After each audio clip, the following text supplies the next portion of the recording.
حاسد اللہ تعالیٰ کی نعمتوں کی تقسیم پر راضی نہیں ہوتا جو اس نے اپنے بندوں کے درمیان تقسیم کر رکھی ہیں۔ اس لیے یہ بات بہت ضروری ہے کہ ہم اپنے اندر اس منفی جذبے کا جائزہ لیں کہ کہیں کسی شکل میں ہمارے اندر تو کوئی ایسی چیز تو نہیں۔ نبی صلی اللہ علیہ وسلم نے فرمایا، لوگوں حسد سے بچو، کیونکہ حسد نیکیوں کو اس طرح کھا جاتا ہے جیسے آگ لکڑیوں کو کھا جاتی ہے۔ یعنی ہمارے لیے یہ چیز سخت نقصان دہ ہے کہ یہ انسان کی بھی نیکیوں کی سخت دشمن ہے۔ اب یہ دیکھیے، نیکی کرنا ایک مشکل کام ہوتا ہے۔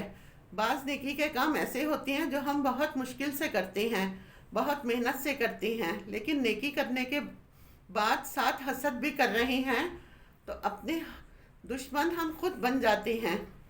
حاسد بنیادی طور پر دوسروں کے لیے برا کر رہا ہوتا ہے، دوسرے کے لیے برے جذبات رکھتا ہے، وہ دوسروں کو نقصان پہنچانے کے در پہ ہوتا ہے، دوسروں کے لیے بری تمنا اور خواہش رکھتا ہے، لیکن دراصل وہ خود اپنا ہی نقصان کر رہا ہوتا ہے۔ اللہ کے نبی صلی اللہ علیہ وسلم نے اپنی امت کو خبردار کیا تھا کہ کہیں ایسا نہ ہو تمہارے اندر بھی یہ خرابیاں آنے لگیں۔ آپ صلی اللہ علیہ وسلم نے فرمایا، تمہاری طرف پچھلی قوموں کی برائیاں، حسد اور بغض سرات کر جائیں گی جو مونڈ ڈالیں گی۔ میں یہ نہیں کہتا کہ یہ بالوں کو مونڈ دینے والی ہیں، بلکہ یہ دین کو مونڈ دینے والی ہیں۔ یعنی انسان کے اندر پایا جانے والا حسد اور بغض انسانی کے دین کا صفایہ کر دیتا ہے۔ ایک حدیث سے پتہ چلتا ہے کہ وہ نیکیوں کا صفایہ کرتا ہے، دوسری جگہ فرمایا کہ وہ دین کا ہی صفایہ کر دیتا ہے۔ تو گویا یہ ایک ایسی مہلک چیز ہے، ایسی ہلاکت آمیز چیز ہے کہ جس کی موجودگی میں دین کا تصور نہیں، ایمان کا تصور نہیں، نیکی باقی نہیں۔ آپ صلی اللہ علیہ وسلم نے فرمایا، دو بھوکے بھیڑیے بکریوں کے ریوڑ کو اتنا نقصان نہیں دیتے جتنا مال کی حرص اور حسد مسلمانوں کے دین کو برباد کرتا ہے۔ گویا مال کی حرص اور حسد یہ انسان کے دین کو اس سے زیادہ نقصان دیتا ہے، جس طرح بھوکا بھیڑیا بکریوں کے ریوڑ میں گھس کر بکریوں کی ہلاکت کا سبب بنتا ہے۔ آپ صلی اللہ علیہ وسلم نے یہ بھی فرمایا کہ حسد کرنے والا، چغلی کرنے والا، کہاوت کرنے والا مجھ سے نہیں ہے اور نہ میں اس سے ہوں۔ یعنی آپ ایسے شخص سے بری الذمہ ہوتے ہیں اور اس سے ان انسانوں کے اعمال قبول نہیں ہوتے جو اپنے دلوں میں حسد رکھتے ہیں۔ نبی صلی اللہ علیہ وسلم نے فرمایا، ہر پیر اور جمعرات کو ان کے اعمال اللہ تعالیٰ کے سامنے پیش کیے جاتے ہیں۔ اللہ تعالیٰ اس دن مشرکین کے علاوہ ہر ایک کی مغفرت فرماتے ہیں اور ان دو آدمیوں کا معاملہ چھوڑ دیا جاتا ہے جن کے درمیان باہمی کینہ کپٹ ہو یا پھر حسد کے جذبات ہوں، ان کی مغفرت نہیں ہوتی۔ فرشتوں کو اللہ تعالیٰ فرماتے ہیں کہ ان دونوں کا ابھی چھوڑے رکھو یہاں تک کہ یہ باہم میل ملاپ کر لیں، یعنی باہم تعلقات کی اصلاح فرما لیں۔ اب یہ سوال یہ پیدا ہوتا ہے کہ جو چیز اس قدر نقصان دہ ہے، یعنی دینی اعتبار سے بھی اور دنیاوی اعتبار سے بھی یہ نقصان دہ ہے، حسد کرنے والا سب سے پہلے اپنے آپ کو نقصان دیتا ہے، جلتا کٹتا رہتا ہے، اپنے آپ کو تکلیف پہنچاتا ہے، غم کا شکار ہو جاتا ہے، غصے کا شکار ہو جاتا ہے، پھر دوسرے انسانوں کے ساتھ صحیح طور پر معاملہ نہیں کر پاتا، پھر جواباً اس سے بھی اس کو کوئی خیر نہیں ملتی۔ یعنی آپ بد اخلاق ہیں تو یہ کیسے ہو سکتا ہے کہ دوسرے آپ کے ساتھ خوش اخلاقی سے پیش آئیں اور آپ کو برداشت کریں؟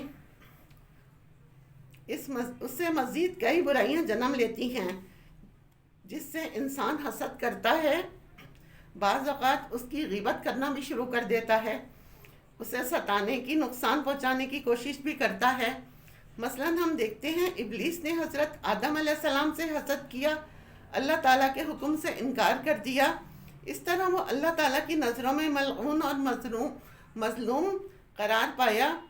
پھر آدم علیہ السلام کے دو بیٹے حابیل اور قابیل کو حابیل سے حسد ہوا کہ اس کی قربانی کیوں قبول ہو گئی ہے، اس کی اپنی کیوں نہیں ہوئی، اس بنا پر اس نے اپنے بھائی کو قتل کر دیا۔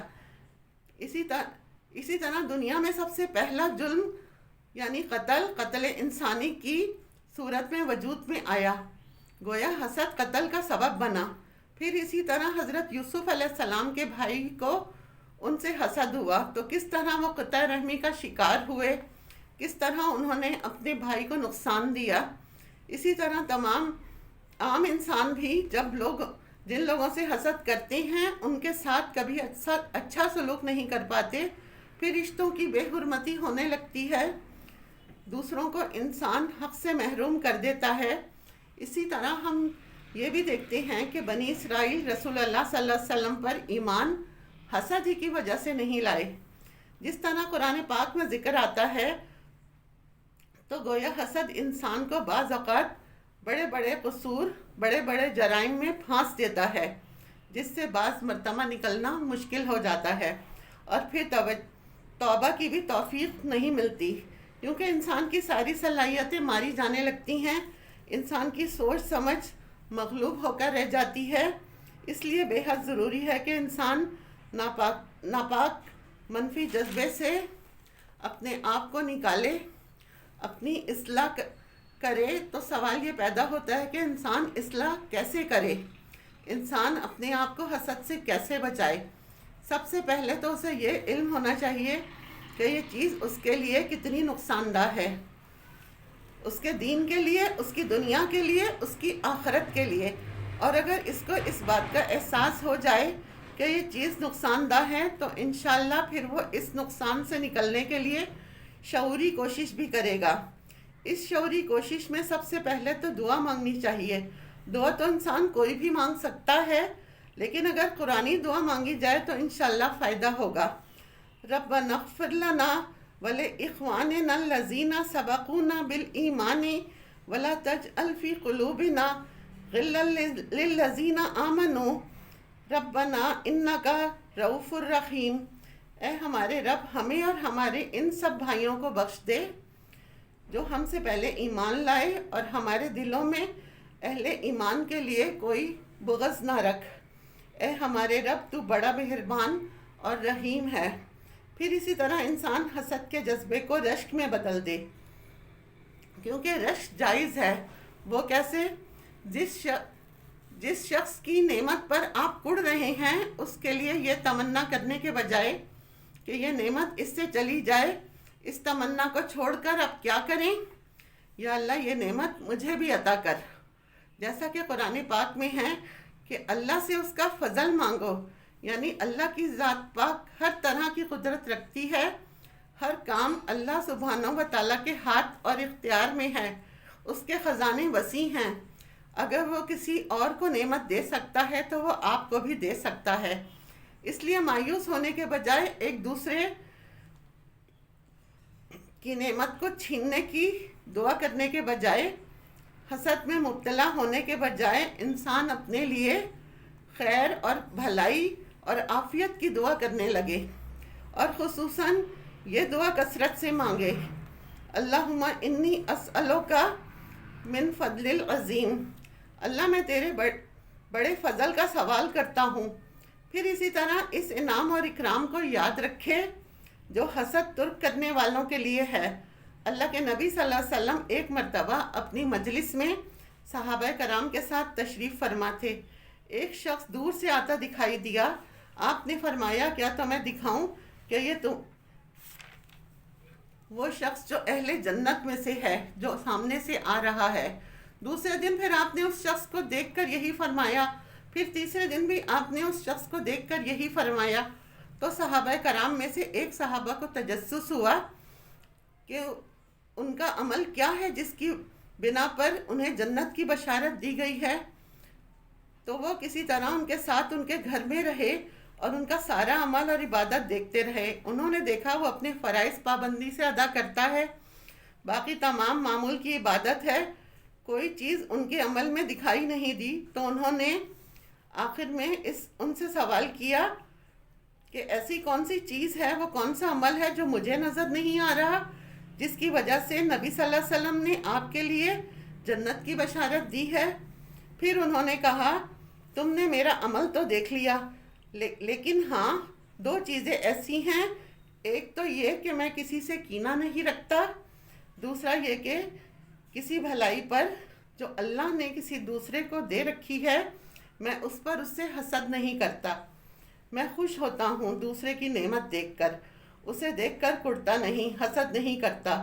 اور شاید یہی وجہ ہے جو بظاہر کسی کو عمل میں تو نظر نہیں آتی، جو اللہ تعالیٰ نے انہیں جنت کی بشارت دی رسول اللہ صلی اللہ علیہ وسلم کے ذریعے۔ اب ہم میں سے ہر شخص کو اپنا جائزہ لینے کی ضرورت ہے، اپنا محاسبہ کرنے کی ضرورت ہے، اور ان انعامات کو یاد رکھنے کی ضرورت ہے جو اس جذبات سے خود کو پاک کرنے کے پر ہی حاصل ہوتے ہیں، کیونکہ روایات میں یہ بھی بات پتہ چلتی ہے کہ جو شخص یہ 3 کام کر لے وہ قیامت کے دن عرش الہی کے سائے میں ہوگا۔ ان میں سے نمبر 1، لوگوں پر اللہ تعالیٰ کے انعامات دیکھ کر حسد نہ کرے، نمبر 2، والدین کی نافرمانی نہ کرے، نمبر 3، کسی کی چغلی نہ کرے۔ تو اللہ تعالیٰ ہمیں ان لوگوں میں شامل کرے جنہیں ظاہری اعمال کے ساتھ ساتھ اپنے باطنی اعمال کی اصلاح کی فرصت ہے، اس پر بھی ان کی توجہ ہے، اور اسی سے معاشرے کی خوشحالی اور باہمی تعلقات کی عمدگی کا انحصار ہے۔ وآخر دعوانا الحمد للہ رب العالمین۔